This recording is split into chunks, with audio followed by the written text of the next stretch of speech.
ఉత్తమ్ రెడ్డి గారికి, మిగతా గౌరవ సహచర మంత్రివర్గ సభ్యులు, శాసనసభ్యులు, మిగతా నాయకులందరూ కూడా ఇందుకు సహకరించినటువంటి కాంగ్రెస్ పార్టీ జిల్లా స్థాయి, క్షేత్రస్థాయి నాయకులందరూ కూడా, ఈ అంశాన్ని ప్రజల దాకా తీసుకెళ్లిన పాత్రికేయులందరూ కూడా కాంగ్రెస్ పార్టీ పక్షాన ధన్యవాదాలు. ఇది చాలా గొప్ప బృహత్తర కార్యక్రమం. దేశంలో బీహార్ లాంటి రాష్ట్రాల్లో అక్కడ జరిగిన దానికి సంబంధించి నివేదిక సమర్పించబడాలి, నిర్ణయాలు జరిగి ఆగిపోయినాయి. ఇలా తెలంగాణ రాష్ట్ర ప్రభుత్వం ఒక సంవత్సరంలో నిర్ణయం తీసుకొని నివేదికను సమర్పించిన సందర్భంగా ఈ ప్రెస్ కాన్ఫరెన్స్ ఎవరో విమర్శ చేస్తున్న టీఆర్ఎస్ పార్టీ నాయకత్వం కోసం చేస్తున్న ప్రెస్ కాన్ఫరెన్స్ కాదు. మా బిడ్డలైనా, మా భాగస్వాములైనా, మా హక్కు కోసం గతం నుంచి పోరాడిన బీసీ సంఘాలు కూడా తప్పుదారిన పడతా ఉన్నాయి. వాస్తవం ఇది జరిగింది. అందులో భాగస్వాములం మేము, శాసనసభ్యులుగా, మంత్రులుగా, ప్రభుత్వంలో ఉన్న వాళ్ళం. దయచేసి బలహీన వర్గాలకు సంబంధించి ఒక రోడ్ మ్యాప్ తయారైతా ఉంది. వేరే వాళ్ళు చేసేటువంటి ట్రాప్లో పడకండి. ఏదైనా ఉంటే మేము మీలాంటి బీసీ బిడ్డలమే, ఉద్యమకారులమే, రండి. కానీ అనవసరంగా వాళ్ళ ట్రాప్లో పడి ఇలా రోడ్ మ్యాప్ జరుగుతుంది దేశంలో. ఇది ఒక రోల్ మోడల్. ఇలా బలహీన వర్గాలకు సంబంధించి ఒక మ్యాప్ జరుగుతూ ఉంది. ఒకవేళ ఏదైనా పొరపాటు ఉంటే సరి చేస్తాం, బాధ్యతగా సరి చేస్తాం. ఇందులో ఎవరికి ఏమి హిడెన్ ఎజెండా లేదు, ఎవరికి అన్యాయం చేయాలని ఆలోచన ఉంటే సర్వేనే చేయకపోదాం. బరాబర్గా కాంగ్రెస్ పార్టీ ప్రజాస్వామిక పార్టీ, బలహీన వర్గాల పార్టీ. ఈ పార్టీకి సంబంధించి ఒక ఆలోచన, ఇవాళ దేశంలో ఉన్న IIIT, IITల రిజర్వేషన్లతో సహా మండల్ కమిషన్ అమలు చేయడానికి సంబంధించి అనేక రకాలుగా చారిత్రాత్మక నిర్ణయాలు బలహీన వర్గాల కొరకు తీసుకున్నది కాంగ్రెస్ పార్టీ. ఇవాళనే బీసీ సంఘాల నాయకులను, మేధావులందరినీ అడుగుతా ఉన్న, దయచేసి ఏం పొరపాటు జరిగింది ఇందులో? ఎవడో లెక్కలు, కాకి లెక్కలు, అధికారికంగా లేని లెక్కలు ఇచ్చి దానికి దీనికి తక్కువైందంటే మాట్లాడతారు. రండి, అదే అధికారులను ప్రభుత్వం తరఫున మిమ్మల్ని ఆహ్వానిస్తా ఉన్నాం. ప్రజెంటేషన్ ఇప్పిస్తాం, జరిగిన ప్రక్రియ మొత్తం వివరిస్తాం. మీరు ప్రత్యక్ష సాక్షులు. అనేక సందర్భాల్లో మేము కూడా మా సమావేశాలు హాజరై జనగణన జరగాల్సిందే అని చెప్పిన వాళ్ళం. ఇప్పుడు జనగణన జరిగి సమాచారం వచ్చినాక ఎందుకు డీవియేట్ అవుతున్నారని అడుగుతా ఉన్నాం. దయచేసి మిమ్మల్ని మళ్ళీ ఒకసారి కోరుతా ఉన్నా, దయచేసి అంశాన్ని రాజకీయం చేసి బలహీన వర్గాల నాయకులుగా, బలహీన వర్గాల మేధావులుగా ఈ అంశానికి అన్యాయం చేసే ప్రయత్నం చేయకండి. మన కుటుంబ సమస్య, భవిష్యత్తు తరాలకు ఒక రోడ్ మ్యాప్ తయారైంది. రోడ్ మ్యాప్ లో తప్పుంటే డైరెక్షన్ సరి చేసుకుందాం. తప్పు లేదు, పారదర్శకంగా జరిగింది. మేమందులో భాగస్వాములం, మేమంతా ఉద్యమ నాయకులం. మేము క్షేత్రస్థాయిలో అసలు ప్రభుత్వానికి ఉద్దేశమే అటువంటిది లేనప్పుడు ఎందుకు దానిపైన విమర్శలు చేస్తా ఉన్నారు? వాళ్ళు చింపేస్తారు. నిజంగా మీరంతా బీసీ నాయకులుగానే, ఏ పార్టీ నాయకులు లేకుండా ఈ కార్యక్రమం చేసుంటే నేనే మీ అందరి ఇళ్లకి వస్తుంటే. టీఆర్ఎస్ నాయకుడు ఒకరు ఉంటారు, ఇంకో నాయకుడు ఒకరు ఉంటారు. వాళ్ళు వచ్చి మీ దగ్గరికి ఇన్నటి వరకు మీరు అధికారంలో 10 ఏళ్లుంటే ఏ బీసీ సంఘాలకు న్యాయం చేసినారు? ఏ బీసీ సంఘాలకు నిధులు ఇచ్చిండ్రు? అసెంబ్లీ వేదికనా, లేదా చార్మినార్ దగ్గరనా, లేకపోతే బల్కంపేట ఎల్లవ్వ దగ్గరికి వస్తారా? చర్చకు సిద్ధం. కానీ ఏం లేకుండానే వట్టిగానే మసిగూసి మారడికాయ చేసి నేను మనం ఒకసారి అడుగుతున్నా, స్వాతంత్రం వచ్చిన నుంచి ఇప్పటి వరకు బీసీల కులగణనకు సంబంధించిన సర్వే జరగలే. ఇప్పుడు జరిగినటువంటి అంటే మనం ఒక రోడ్ మ్యాప్, ఒక ఫార్మేషన్ చేసుకున్నాం. రోడ్ ఫార్మేషన్ తర్వాత ఇఫ్ రిక్వైర్డ్, రిక్వైర్డ్ దాన్ని డబల్ లైన్ చేసుకుంటాం, 4 లైన్ చేసుకుంటాం, 8 లైన్ చేసుకుంటాం, నేషనల్ హైవేలకి చేస్తాం. ఇవాళ ఈ యొక్క ఫార్మేషన్ దేశానికి మార్గదర్శకత్వం కాబోతుంటే కొంత కుట్రపూరితమైనటువంటి అంశాలు కలిగిన రాజకీయ పార్టీలు మిమ్మల్ని వాడుకోవాలని చూస్తుంటే ఇది బలహీన వర్గాలకు దెబ్బ తాకుతుందనేటువంటి విచక్షణ కోల్పోయి మీరు ఈ కాయిదాలను చింపేస్తూనే, రాష్ట్ర కాంగ్రెస్ అధ్యక్షుడు బలహీన వర్గాల బిడ్డ, రాష్ట్ర మంత్రులు బలహీన వర్గాల బిడ్డలం, ఇద్దరు ప్రభుత్వ వైపులు బలహీన వర్గాలు. ఇలా ఈ ప్రక్రియ 1,00,000 మంది ఉద్యోగులు పాల్గొన్నారు. వాళ్ళు అందరూ కూడా ఉన్నారు కదా. ఇలా బలహీన వర్గాలకు సంబంధించి సమాచారం రమ్మంటారో ఎక్కడైనా మీరు అసలు ఈ సమాచారంలో ఇవ్వనోడు, పాల్గొనోడు ఏమి నైతికత ఉంది అని అడుగుతా ఉన్నాను. ఇలా బలహీన వర్గాల సమాచారం సేకరణ జరుగుతుందంటే తప్పుడు ప్రచారం చేసి, మీడియా కాన్ఫరెన్స్లు చేసి ఇదేమైనా ఆస్తి ఎత్తుకపోతున్నట్టు. వాస్తవంగా కొచ్చినేరులో బ్యాంక్ అకౌంట్ ఉందా లేదా అని అడిగితే బ్యాంక్ అకౌంట్ ఎట్లు ఇస్తాం, ఫోన్ నెంబర్ ఎట్లు ఇస్తాం, ఆధార్ కార్డు ఎట్లు ఇస్తాం, రేపు సైబర్ క్రైమ్ కాదా అసలు అడగనేలే. ఇట్లా దుష్ప్రచారం చేసి వారం 10 రోజులు మేము పక్కడబందీగా ఎక్కడికక్కడ క్షేత్రస్థాయి వ్యవహారం చేయకపోతే ఈ ప్రాసెస్ అంతా అట్టర్ ఫ్లాప్ చేసే ఫస్ట్ స్టేజ్ కుట్ర జరిగింది.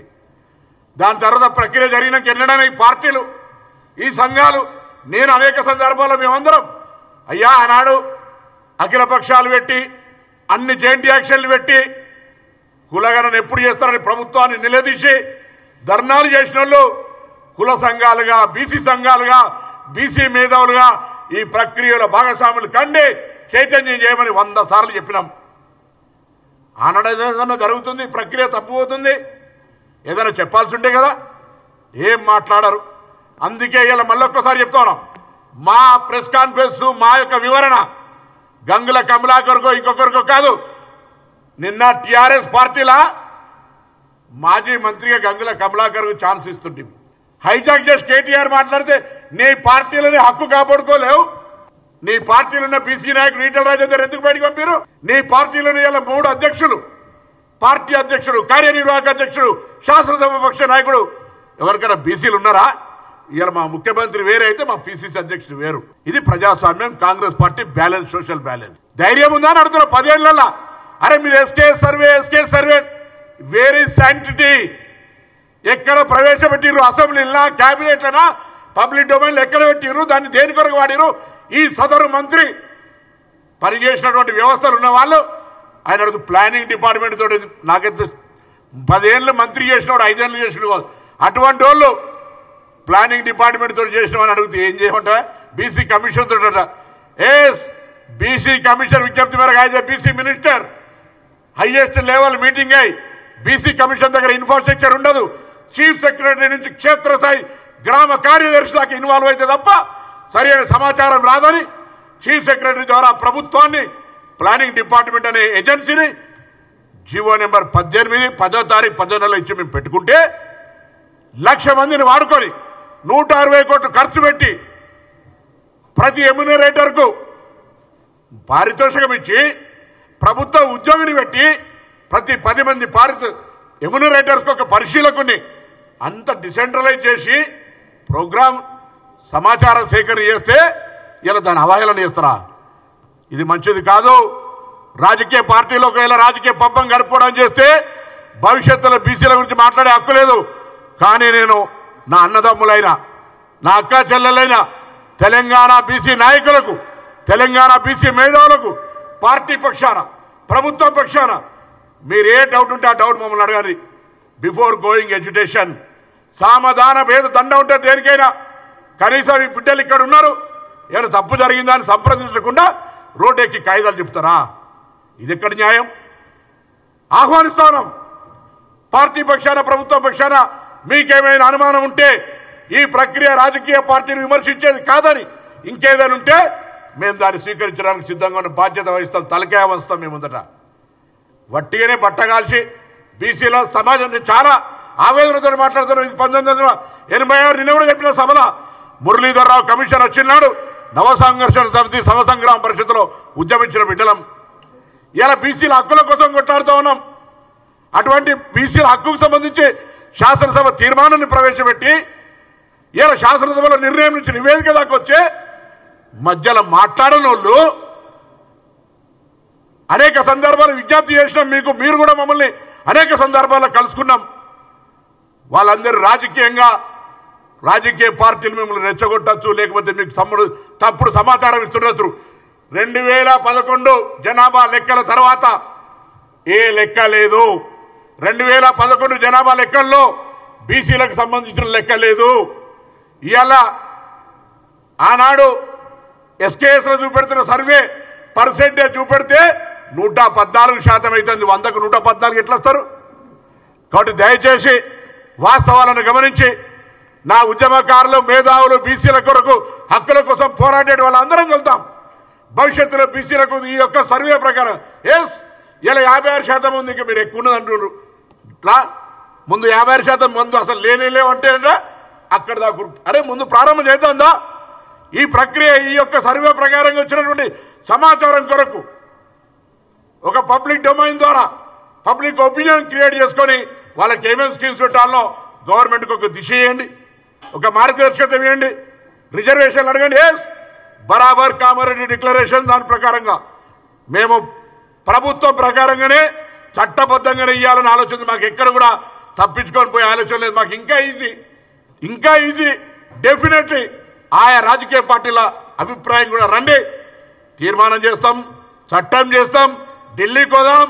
ఎప్పుడైతే క్యాబ్ 50% పైన 10% ఈపీసీ ఇచ్చిరో ఇవాళ జనాభా లెక్కలు చేసిన రాష్ట్రంగా, కుల సర్వే చేసిన రాష్ట్రంగా వాస్తవాలను కేంద్రంకి ఇస్తాం. మాకెందుకు డిబేట్ గారో మీ గొంతు మా గొంతు కలపండి, అడుగుతాం రండి.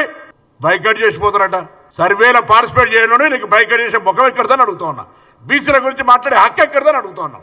పార్టీల హక్కు కోసం అడిగిన రాజేందర్ బయటికి పంపినోడివి, నీ పార్టీలో ఒక పదవి ఇయ్యనోడివి, అధికారంలో ఉన్నప్పుడు ఇయ్యనోడివి, అధికారం పోయినాక పార్టీల స్థానం ఇయ్యనోడివి, నీకు మా బీసీల గురించి అడిగే హక్కు ఎక్కడ అడుగుతున్నాం. అందుకే వాళ్ళ గురించి కంటే ఎక్కువ నా కుటుంబ సభ్యులైన బీసీ ఉద్యమకారులను, నా బీసీ సంఘ నాయకులను మీకేదైనా తప్పిస్తే అన్న కూడా సీనియర్ విద్యార్థి రాజకీయాల నుంచి వచ్చినాడు. మేము విద్యార్థి రాజకీయాల నుంచి వచ్చినాం. అక్క మేమందరం కూడా కష్టాల్లో ఉండి ఉదాహరణగా ఒక్కొక్క సమస్య వస్తే బీసీ నాయకులందరూ కలిసి రావాల్సిన అవసరం ఉందిగా. అందుకే ఇలా వాళ్ళందరినీ కోరుతా ఉన్నా, దయచేసి బలహీన వర్గాల ఆకాంక్షలకు దెబ్బ తాకకుండా, బలహీన వర్గాల ఆకాంక్షల్ని ప్రభుత్వాలు తప్పనిసరి ఏ పార్టీ ఉన్నా చేసే విధంగా మన వ్యవహారం ఉండాలి. అందుకు మాకు మార్గదర్శకత్వం చేయండి. అధికారంలో ఉన్న మీ అందరి ఆశీర్వచనంతో బరాబర్గా మేము మీకు సోదరులుగా మీ ఆలోచనను అమలు చేసే దిశగా తీసుకొస్తాం.